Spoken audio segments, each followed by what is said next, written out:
Yeah, yeah, so this is gonna be a reply to the comment that, thanks for the comment. Uh, Gives me something to answer. Uh, and I'm trying to interpret it in a way that I think is uh, interesting to someone, maybe. Uh, I might misinterpret like the intention. I assume that the intention wasn't to say, just leave me alone with your complexity, I don't care, just shut up, which could be one explanation of that comment. And I assume it's like, there is no important distinction between consciousness and experience. So what if one is a property of, one can be a property of, and of something else. You have element A that exists, and then you have this other that has the property of having a consciousness. That consciousness is another element. That there's two elements, and experience is just like one experience. I mean, where, who cares? So the reason it becomes important is that if you ask the question, what if consciousness is fundamental, and what if experience is fundamental? This is where it matters. If you say that what if consciousness is fundamental, then you haven't yet answered whether consciousness is what is consciousness? Is it that it is experience, which is what I argue, or is it that that the body produces consciousness, and therefore whatever is fundamental is actually the physics of it.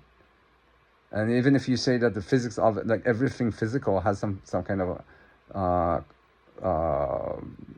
conscious attribute. Let's say the brain cells have the new axons, the your nails have something conscious about them. I use some kind of panpsychism, but you still have this world that produces consciousness.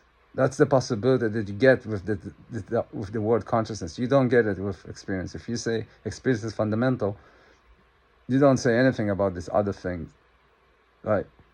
You don't raise the possibility that they could be fundamental. It's not in the statement. It is in the statement in the case of consciousness. So you have the case where you have a body that exists, and then it produces consciousness, and the thing that is fundamental is this entire universe. You get essentially to physicalism. Now, from physicalism, if you try to interpret, let's say, the double-slit experiment, superposition, quantum field theory with physicalism, you get to many explanations that are, for example, let's say that only probabilities exist, which sounds to me like magical thinking, but probabilities are concepts. They're not physical elements, right?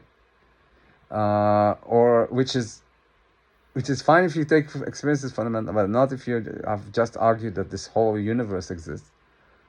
Or you get to the many worlds interpretation, which is all the math works except for one problem, which is that intentions no longer matter, because the way the many worlds interpretation works is that every possibility for your action is as possible. So if you have, I made the explanation about this before. So if you have an intention, it doesn't culminate to the action. It doesn't have to, because all the options are possible. And I'm not the only one who noticed that. There's a philosopher called Alfred North Whitehead. He said about they have to pay attention to the difference between the potential and the actual. So you get that if you say that if consciousness is fundamental, you reach physicalism, basically. That's one option. Unless you want to say that no, there is no, it's not that there's like a conscious matter that produces consciousness, but that consciousness is experience, and experience is fundamental. Then you get into completely different philosophy, different understanding of the universe. The first thing you realize is that because experience is so minimal, experience is just the sense of being. So it doesn't have all the machinery necessary to explain how can things exist that I don't perceive. Such as, for example, the things behind me, or the washing machine. Let's say I put clothes in my washing machine, walk away, and come back and it ruined my shirt, and despite my intentions were to clean my shirt. And what ruined my shirt exactly? So you get out of solipsism, and that doesn't happen if you assume consciousness is fundamental, because it's consciousness can constitute the entire universe, like the matter in the brain and all that. Then you have sufficient machinery to justify solipsism, that only you exist. And you don't get that with when experience is fundamental, and you don't get the double slit experiment and all the superposition and all the many worlds interpretation stuff, because when experience is fundamental, you don't need to presuppose that the physical wakeful world exists.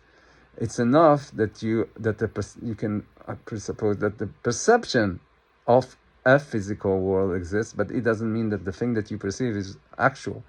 Just like, for example, when you look at the video, like when you play a video game and you see a make-believe world, and you know that world doesn't exist in any way. There's a machinery that produces it. There, you perceive it, but it doesn't exist. It's not a world, a physical world, and three-dimensional world, spaces. None of these exist. They're all just make-believe, just illusions. And then you can make the same argument about physical wakeful reality, and then you can solve the whole problem of superposition. All these problems go away, including the hard problem of consciousness.